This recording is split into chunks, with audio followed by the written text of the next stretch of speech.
పాపాయి బోసి నవ్వులు చూసి ఆనందించని తల్లిదండ్రులు ఉండరు. శిశువు ఎదుగుదల క్రమంలో భాగంగా పళ్ళు వచ్చినప్పుడు కూడా వారి సంతోషానికి అంతుండదు. రోజుకి ఒక్కసారైనా ఇంకో కొత్త పన్ను వచ్చిందా అని ఎదురు చూస్తూ ఉంటారు. అయితే అందరు పిల్లలకు ఒకే వయసులో పళ్ళు ఏర్పడవు. ఇక కొందరు పిల్లల్లో పళ్ళు వస్తున్నప్పుడు రకరకాల సమస్యలు తలెత్తుతాయి. అందుకే 3 ఏళ్లలోపు చిన్నారుల్లో దంత సంరక్షణ గురించి ఇవాల్టి జీవనరేఖ చైల్డ్ కేర్లో తెలుసుకుందాం.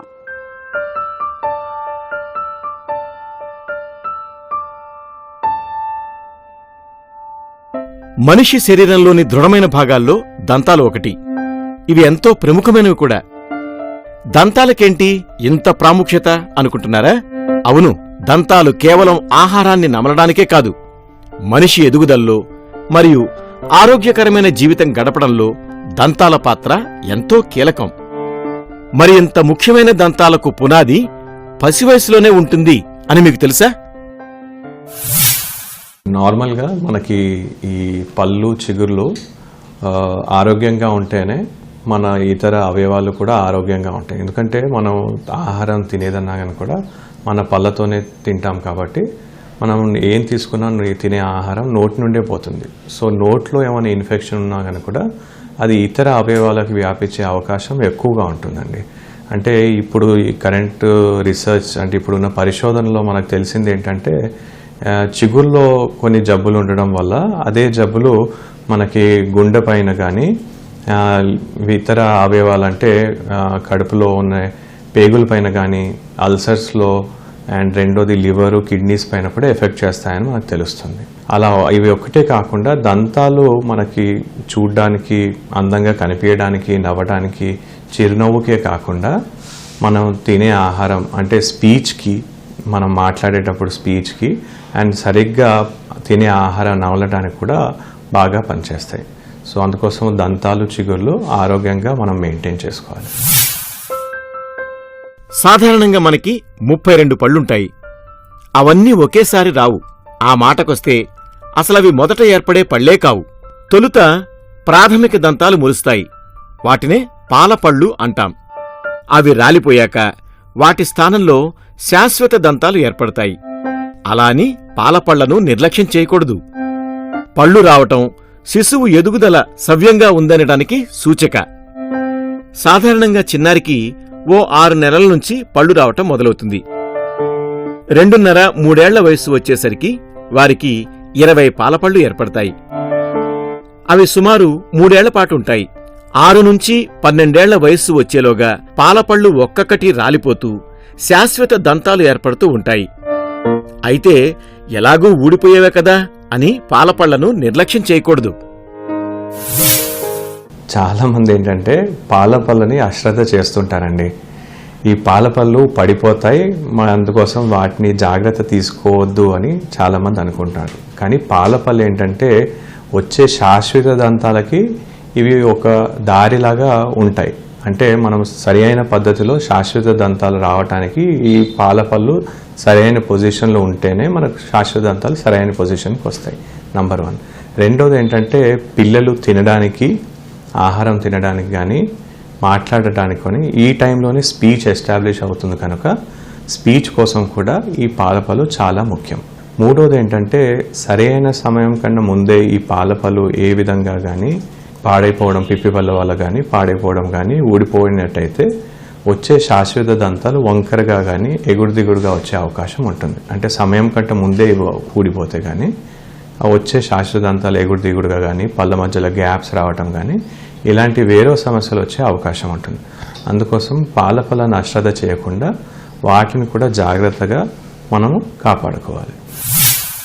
పిల్లలు పుట్టినప్పుడు ఒక్క దంతం కూడా ఉండదనే మనకు తెలుసు. అలాగే కొందరికి 6 నెలలకి పళ్ళు వస్తే మరికొందరికి ఇంకొంచెం ఆలస్యంగా వస్తాయి. అయితే చాలా కొద్ది మంది మటుకు పుట్టడమే 1-2 పళ్లతో పుడతారు. మరి ఇలా ఎందుకు అవుతుంది? అసలు పళ్ళు వచ్చేటప్పుడు ఏ క్రమంలో వస్తాయో ఇప్పుడు తెలుసుకుందాం. మనకి ఈ పాలపళ్ళు నార్మల్గా 6 నెలల నుండి మనకి 8 నెలల మధ్యలో మొదలవుతాయండి పాలపళ్ళు రావటం నోట్లో శిశువులకి. సో కొంతమందికి పిల్లలకి అంటే కొంతమందికి పుట్టుకతోనే ఈ పాలపళ్ళు వస్తాయి. అంటే పుట్టినప్పుడే కొన్నిసార్లు ఒక పన్ను నోట్లో కనిపిస్తూ ఉంటుంది. సో ఇంకొంతమందికి ఏంటంటే 8 నెలలు 9 నెలలకు కూడా మనకి ఈ పాలపళ్ళు రాలేదు అని భయపడుతూ ఉంటారు. కానీ సాధారణంగా మనం చూసినట్టయితే 6 నెలలకి కింది ముందు పళ్ళు 2 కనిపిస్తాయి. దాని తర్వాత పైన 2 ముందు పళ్ళు, అలాగే దాని తర్వాత పైన 2 పళ్ళు, దాని తర్వాత కింది 2 పళ్ళు ముందువి కనిపిస్తాయి. దాని తర్వాత ఫస్ట్ మోలార్స్ అంటాం పిల్లల్లో, అంటే వెనక పళ్ళు రావటం మొదలవుతాయి. అలా వెనక పళ్ళు ఫస్ట్ మోలార్స్ వచ్చేసిన తర్వాత లాస్ట్కి సెకండ్ మోలార్స్ అండ్ మిగతా కెనైన్స్. సో 2-2.5 సంవత్సరాల మధ్యలో ఈ పాలపళ్ళు మొత్తము వచ్చేస్తాయి నోట్లో. దాని తర్వాత మనకి ఈ శాశ్వత దంతాలు అనేది మనకు నార్మల్గా పాలపళ్ళు 20 ఉంటాయండి. పైన 10 పళ్ళు, కింద 10 పళ్ళు. కానీ మనకు వచ్చే శాశ్వత దంతాలు మాత్రం 32 ఉంటాయి. సో మనకు శాశ్వత దంతాలు అనేటివని 4.5 సంవత్సరాలు 4.5 years నుండి ఊడడం మొదలయ్యి 6 సంవత్సరాలకి మనకి 2 ముందు కిందివి 2 ముందు పళ్ళు, పైవి 2 ముందు పళ్ళు ఊడి మనకు శాశ్వత దంతాలు వస్తాయి, సెంట్రల్ ఇన్సిజర్స్. దాని తర్వాత మనకి క్రమంగా 2 పళ్ళు సైడ్ నుండి పోయేసి ముందు పళ్ళు మొదలవుతాయి. ఇదే సమయంలో 6 సంవత్సరాల సమయంలో ఫస్ట్ మోలార్స్, పర్మనెంట్ మోలార్స్, అంటే ఇవి డైరెక్ట్గా నోట్లోకి వస్తాయి. పళ్ళు ఊడి మళ్ళీ వచ్చే పళ్ళు కావు, డైరెక్ట్గా నోట్లో వస్తాయి. ఫస్ట్ పర్మనెంట్ మోలార్స్ 6 years సమయంలో, 6 సంవత్సరాల సమయంలో మొదలవుతాయి. అలా క్రమంగా పళ్ళు ఊడిపోతూ 10-10.5 సంవత్సరాల మధ్యలో కెనైన్స్, ప్రీమోలార్స్ బయటికి వస్తాయి.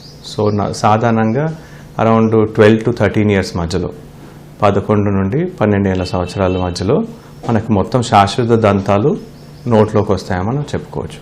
పిల్లలకు పళ్ళు వస్తున్నాయన్న విషయాన్ని కొన్ని లక్షణాల ద్వారా మనం గ్రహించవచ్చు.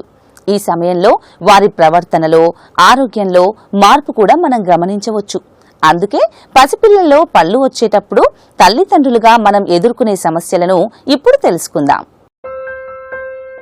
అసౌకర్యంగా ఫీల్ అవటం, ఏడవటం మామూలే. అలాగే ఏవి పడితే అవి నోట్లో పెట్టుకోవటం కూడా. అయితే ఇలా వాళ్ల ఇబ్బంది చూసి తల్లిదండ్రులుగా మనం కంగారు పడటం సహజమే. కాని నిజానికి పసిపిల్లల్లో పళ్ళు వచ్చేటప్పుడు ఎటువంటి లక్షణాలను సాధారణంగా పరిగణించాలి?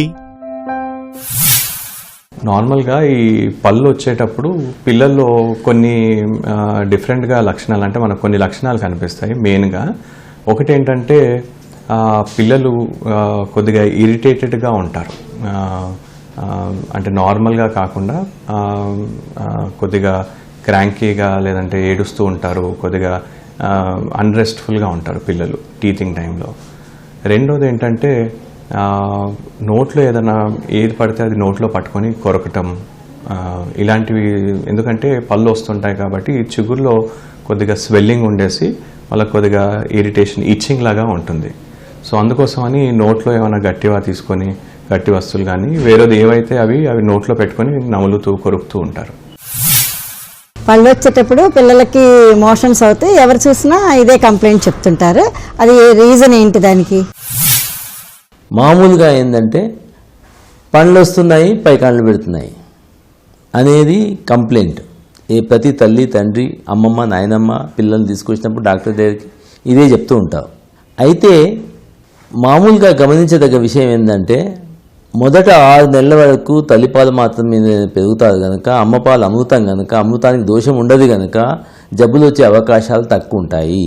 6 నెలల తర్వాతనే అదనపు ఆహారం ఇస్తారు కనుక ఆహారం ఇచ్చినప్పుడు పరిశుభ్రత లోపం వల్ల, చేతి శుభ్రత, నీటి శుభ్రత, ఆహార శుభ్రత లోపం వల్ల క్రిములు కడుపులోకి వెళ్ళి విరేచనాలు పెట్టే అవకాశం ఉంటుంది. రెండోది, 6 నెలల వరకు పిల్లలు ఎక్కడ వేస్తే అక్కడనే ఉంటారు, కదలరు. 6 నెలల తర్వాతనే వాళ్ళకి మొబిలిటీ వస్తుంది, కదలిక వస్తుంది. అక్కడ పోవడం, ఇక్కడ పోవడం, కదలిక వస్తుంది. కదలిక ఉన్నప్పుడు అది ఇది తీసి నోట్లో పెట్టుకునే అవకాశం ఉంటుంది. మొబిలిటీ ఉంటుంది, చేతి నైపుణ్యత కూడా డెవలప్ అవుతుంది. అది బీకడం, ఇది లాగడం, నోట్లో పెట్టుకోవడం అనేది. కనుక మోషన్స్ అనేది 6 నెలల నుంచి 9 నెలలు 10 నెలల లోపటినే ఎక్కువగా మొదలవుతాయి. అదే సమయంలో పండ్లు వచ్చే సమయం కనుక దానికి లింక్ పెడతారు, కానీ లింక్ కరెక్ట్ కాదు. అది అలానే 6 నెలల వరకు పిల్లల్ని ఇంటి బయటికి తీసుకుపోరు. 6 నెలల తర్వాతనే చుట్టాలింటికి, ఫంక్షన్స్కు, ప్రయాణాలకు, పిలిగ్రిమేజ్లకు తీసుకెళ్తూ ఉంటారు. అలా ఇంటి వాతావరణం నుంచి బయటికి పోయినప్పుడు చేతి శుభ్రత, నీటి శుభ్రత, ఆహార శుభ్రత వాళ్ళ కంట్రోల్లో ఉండదు. వాళ్ళ కంట్రోల్లో ఉండదు కనుక విదేశాలు పెడతాయి. పళ్ళు వచ్చేటప్పుడు కనిపించే లక్షణాల్లో వాంతులవటం ఒకటి, పళ్ల ఒత్తిడి తట్టుకోలేకపోవటం, లాలాజలం ఎక్కువగా ఊరటం, వైరల్ ఇన్ఫెక్షన్ వంటి రకరకాల కారణాల వల్ల పిల్లలు వాంతులు చేసుకోవచ్చు. అది ఆరోగ్యకరమైన లక్షణం కాదు. అలాంటప్పుడు వైద్యుణ్ణి సంప్రదించడం మంచిది. పిల్లలు పళ్ళు వస్తున్నప్పుడు తల్లి దగ్గర పాలు తాగుతా ఉన్నప్పుడు తల్లులు పిల్లలు ఇద్దరు ఇబ్బంది పడతారు. దానికి మనం ఏమైనా చేయగలమా? 6 నెలల తర్వాత అదనపు ఆహారం తప్పనిసరిగా తీసుకోవాలి. ఒకవేళ తీసుకోకపోతే వాళ్ళు పాల మీదనే డిపెండ్ అవుతారు. పాల మీద డిపెండ్ అయితే వాళ్ళ కడుపు నిండదు కనుక అలానే తల్లి రొమ్ము పట్టుకొని అలానే చీకుతూనే ఉంటారు. దానికి వచ్చేది ఏం లేదు, సరిపోవు. అలా చీకడం వల్ల ఒక్కోసారి రాకపోతే కొరుకుతారు వాళ్ళు. అటువంటప్పుడు నిప్పులు క్రాక్ అయ్యే అవకాశం, నిప్పులకు గాయాలయ్యే అవకాశం, పుండు పడే అవకాశం, బ్రెస్ట్ యాబ్సెస్ వచ్చే అవకాశం ఇవన్నీ ఉంటాయి. కనుక తల్లిపాలతో పాటు అదనపు ఆహారం ఇచ్చినందువల్ల పళ్ళతో తల్లికి గాయాలు కాకుండా ఉండే అవకాశం ఉంటుంది. అలాగే ఒక్కొక్కసారి కొంతమందికి రేర్గా పుట్టినప్పుడే పళ్ళతో పుడతారు. అటువంటిప్పుడు ఏమైందంటే వాళ్ళు పాలు తాగాలంటే నాలుక ముందటికి వచ్చినప్పుడు నాలుక కింది భాగం ఆ పళ్ళతో కోసుకుపోతూ ఉంటుంది. అలా కోసుకుపోయినప్పుడు తల్లి రొమ్ము పడదాము అని అంటే నాలుక ముంగటికి రాగానే కింద కట్ అవుతూ ఉంటుంది కనుక పాలు తాగడానికి కష్టమవుతూ ఉంటుంది. అటువంటిప్పుడు అవి టీత్ షార్ప్గా ఉంటే, కొచ్చగా ఉంటే అవి ఫైలింగ్ చేస్తారు డెంటల్ సర్జన్స్. ఫైలింగ్ చేస్తే అవి కొచ్చగా ఉండేటి కొద్దిగా రఫ్గా అవుతాయి, రౌండ్గా అవుతాయి. ఇందాక చెప్పుకున్నట్లు అందరికీ ఒకే తీరులో ఒకే వయసులో పళ్ళు రావు. కాని ఎంత ఆలస్యమైనా ఒక 18 నెలలు వచ్చేసరికి మటుకు పసిపిల్లల్లో కనీసం కొన్ని పళ్ళైనా కనిపించడం సహజం. అలా కాకుండా కొన్ని సందర్భాల్లో సుమారు 2 ఏళ్లు దగ్గర పడుతున్నా పళ్ళు రావు. అలాగే ఒక్కోసారి పంటి వరస కూడా సరిగ్గా ఉండదు. ఇక ఇంకొందరి చిన్నారుల్లో పన్ను పూర్తిగా బయటికి రాకుండా వారికి ఎంతో బాధ కలిగిస్తుంది. మరి ఇలాంటి అసాధారణ పరిస్థితులు తలెత్తినప్పుడు డాక్టర్లు ఎలా సహాయపడగలరు? మా దగ్గర ఎక్కువగా ఏంటంటే ఈ సమయం దాటిపోయింది కానీ మాకు పళ్ళు రావట్లేదు అని మా దగ్గరికి వస్తుంటారు. అంటే కొన్నిసార్లు సంవత్సరం అయిపోయింది కానీ దంతాలు రాలేదు, పళ్ళు కనిపించట్లేదు, నోట్లో లేవు అన్నట్టు మా దగ్గరకు వస్తుంటారు. లేదంటే 9 నెలలు దాటిన తర్వాత కానీ మా దగ్గరకు వచ్చినా కానీ కూడా మేము అలాంటి పిల్లలకి కొన్నిసార్లు చిన్న ఎక్స్రే చూసి లోపల పన్ను ఉందా లేదా అనేది మేము చూస్తాం. సో కొన్నిసార్లు పిల్లల్లో ఏంటంటే వారికి తీసుకునే ఆహారంలో సరైన విటమిన్స్, మినరల్స్ లేకపోవడం వల్ల కానీ ఇతర డెఫిషియన్సీ వల్ల కానీ ఆ చిగురు గట్టిగా ఉండడం వల్ల కానీ ఆ దంతాలు టైంలో రాకపోకుండా లోపలే ఉండొచ్చు. అలాంటప్పుడు కొన్నిసార్లు చిన్న పిల్లలకి చిన్న లేజర్ ఒక ఇన్సెక్షన్ పెట్టి వచ్చే పళ్ళని బయటికి రావడానికి మేము దారిని ప్రొవైడ్ చేస్తాం. సో ఇలాంటి డెంటల్ ఇంటర్వెన్షన్ ఏంటంటే సమయంలో రాకుండా ఉన్నట్టయితే మా దగ్గరకు వచ్చినట్టయితే అలాంటి పిల్లలకి మేము ఎక్స్రేస్ చూసి, కొంతమంది పిల్లల్లో ఏంటంటే కంజనైట్లీ మిస్సింగ్ అంటాం, అంటే పళ్ళు రావడమే మన ఫార్మేషనే ఉండదు, లోపల పళ్ళే ఉండవు అనమాట. సో ఆ పాల పళ్ళు ఉండవి, దీన్ని కంజనైటల్ మిస్సింగ్ అని అంటాం. సో పుట్టుకతోనే పళ్ళు లేవన్నమాట, లోపల టూత్ బడ్స్ లేవన్నమాట. సో అలాంటి పిల్లలకు కూడా మళ్ళీ మనకి 2 ఏళ్ళకి, సంవత్సరం తర్వాత 2 ఏళ్ళకి తర్వాత మనకి వాళ్ళకి చిన్న ప్రాస్థెసిస్ కానీ తినడానికి, నవలడానికి చిన్న ఈ ప్రాస్థెసిస్ అలాంటివి కూడా చేయడానికి వీలు ఉంటుంది. అలాగే మనకి చిగురులో చూసినట్టుకైనా కూడా మనకి పళ్ళు వచ్చే సమయంలో ఈ పళ్ళ చుట్టూ ఉండే స్వెల్లింగ్ అంటే వాపు అనేది నార్మల్గా కనిపిస్తుంది దంతాలు పిల్లల్లో పళ్ళు వచ్చే సమయంలో. కానీ ఈ వాపుతో పాటు ఆ సమయంలో ఒకవేళ బ్లీడింగ్ అవుతుంది అనుకోండి, దంత వైద్యుని సంప్రదించాల్సిన అవసరం వస్తుంది. పాలపళ్ళు వచ్చేటప్పుడు చిన్నారులు బాధపడతారు, సరిగ్గా తినలేరు, నిద్రపోలేరు, చిగుళ్లను చీల్చుకుంటూ పళ్ళు వచ్చే నొప్పి భరించలేక ఏడుస్తారు. మరి ఈ నొప్పి, దురద ఉన్నప్పుడు ఉపశమనానికి మనం వాడే ఇంటి చిట్కాలు ఎన్నో. మరి అవేంటో ఇప్పుడు తెలుసుకుందాం. పాలపళ్ళు చిన్నవే అయ్యుండొచ్చు, కాని చాలా ముఖ్యమైనవి. తర్వాత వచ్చే పళ్లకు ఇవి పునాదుల వంటివి. అవి సరిగ్గా ఏర్పడకపోతే పిల్లలకు ఆహారం నమలటంలో, మాట్లాడటంలో సమస్యలేర్పడతాయి. అందుకే వాటి విషయంలో జాగ్రత్తలు తీసుకోవాలి. చిగుళ్లకు క్రమం తప్పకుండా మర్దన చేయాలి. చిన్నారి నోటిలోని చిగుళ్లను రోజూ 2 సార్లు మెత్తటి తడిగుడ్డతో శుభ్రంగా తుడవాలి. ఆహారం తీసుకున్న తర్వాత నిద్రపోవడానికి ముందు జాగ్రత్తగా తుడవాలి. దానివల్ల చిగుళ్ల మీద బ్యాక్టీరియా నిలిచిపోకుండా ఉంటుంది. పిల్లలకి బ్రష్ వేలుతోటి చేయిస్తూ ఉంటాం పుట్టగానే. అసలు ఫస్ట్ బ్రష్ ఎప్పుడు స్టార్ట్ చేయాలి, దానికి ఏదైనా సపరేట్ మెథడ్ ఉంటుందా? చిన్నపిల్లలు మనము ముందటి నుండి అంటే 1 మంత్ నుండి మనము ఫీడ్ చేసినప్పుడు స్టార్ట్ చేసినప్పటి నుండి నోట్లో మనము క్లీన్ చేసుకోవడం అనేది, శుభ్రపరచుకోవడం, అటు పళ్ళు లేనప్పటి నుంచి మనం శుభ్రపరచుకోవడం చాలా ముఖ్యం. అంటే ఫీడ్ చేసిన తర్వాత రాత్రి పడుకునే ముందు వెట్ కాటన్తో నాలుకని క్లీన్ చేయడం, చిగుళ్ళని, అక్కడ పళ్ళు ఏమి ఉంటాయి కానీ చిగుళ్ళు గమ్స్ అంటాము, సో ఆ గమ్ బడ్స్ని వెట్ కాటన్తో క్లీన్ చేయటం. అంటే మిల్క్ కానీ వేరే తిన్న ఆహారం ఏమి ఉండకుండా చూసుకోవటం. మొదటిసారి పళ్ళు వచ్చిన తర్వాత అప్పటి నుండే మనము బ్రష్తో ఈ పళ్ళని క్లీన్ చేసుకోవాలి. సో ముందుగా మనకి వేలుకు పెట్టుకునే బ్రష్ ఒకటి వస్తుంది, ప్లాస్టిక్ బ్రష్. సో దాంతో పిల్లల చిగుళ్ళని క్లీన్ చేసుకోవటం, చిగుళ్ళనే కాకుండా వచ్చిన పళ్ళని క్లీన్ చేసుకోవటం. సో ఉదయం మనం బ్రష్ చేయడం కన్నా నైట్ పడుకునే ముందు ఈ ఆహారం తిన్న తర్వాత అక్కడ ఆహారం ఇరుక్కొని ఉంటుంది కనుక ఆ సమయంలో బ్రష్ చేసుకోవడం చాలా ఇంపార్టెంట్. సో సాఫ్ట్ బ్రిసిల్ ఉన్న బ్రష్, చిన్న బ్రష్ని కొద్దిగానే ఫ్లోరైడ్ టూత్పేస్ట్ దాని మీద జస్ట్ డ్యాబ్ చేసేసి ఆ ఉన్న పళ్ళని ఎక్కడ ఉన్నాయో దాన్ని క్లీన్ చేసేసి నోట్లో నీళ్ళతో క్లీన్ చేయటం, ఇలాంటివి చేసుకోవడం చాలా ముఖ్యం. సో నార్మల్గా మనం బ్రష్ అనేది 6 నెలల నుండి 9 నెలల నుండి మనం మొదలు పెడతాం. సో సరైన పద్ధతిలో బ్రష్ చేయడం కూడా వాళ్ళు తల్లిదండ్రులు నేర్చుకోవాలండి. పై పళ్ళను పైనుండి కిందికి, కింది పళ్ళను కింది నుండి పైకి గుండ్రంగా, జస్ట్ సాఫ్ట్గా గుండ్రంగా ఎక్కడెక్కడ పళ్ళు ఉన్నాయో అక్కడ బ్రష్ చేయటం. పళ్ళనే కాకుండా నాలుకను కూడా క్లీన్ చేయటం. టంగ్ క్లీనర్తో కాకుండా కానీ కూడా బ్రష్ బ్రిసిల్స్తోనే మీరు నాలుకని క్లీన్ చేయటం. కొన్నిసార్లు ఇవి నార్మల్గా పాల పళ్ళు కాబట్టి పళ్ళకి మధ్య మధ్యలో గ్యాప్స్ ఉంటాయి. సో మధ్య మధ్యలో ఏమైనా ఇరుక్కుని ఉన్నట్టయితే వాటిని ఫ్లాసింగ్ ద్వారా క్లీన్ చేయటం.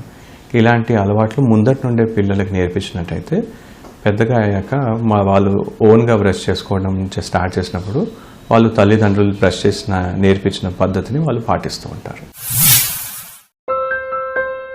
ఇక చిన్నపిల్లల్లో దంతాల విషయంలో మనకి తారసపడే ఇంకో పెద్ద సమస్య పిప్పళ్ళు.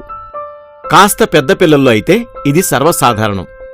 కానీ ఇది జోగాడే చిన్నారుల్లో కూడా కనిపిస్తాయని మీకు తెలుసా? మనలో చాలామంది ఏముంది, ఎలాగో ఊడిపోయే పళ్లే కదా అని అనుకుంటాం. కానీ ఇలా పాలదంతాల్లో పిప్పళ్ళు వచ్చినప్పుడు అశ్రద్ధ చేయటం ఎంతవరకు సబబు?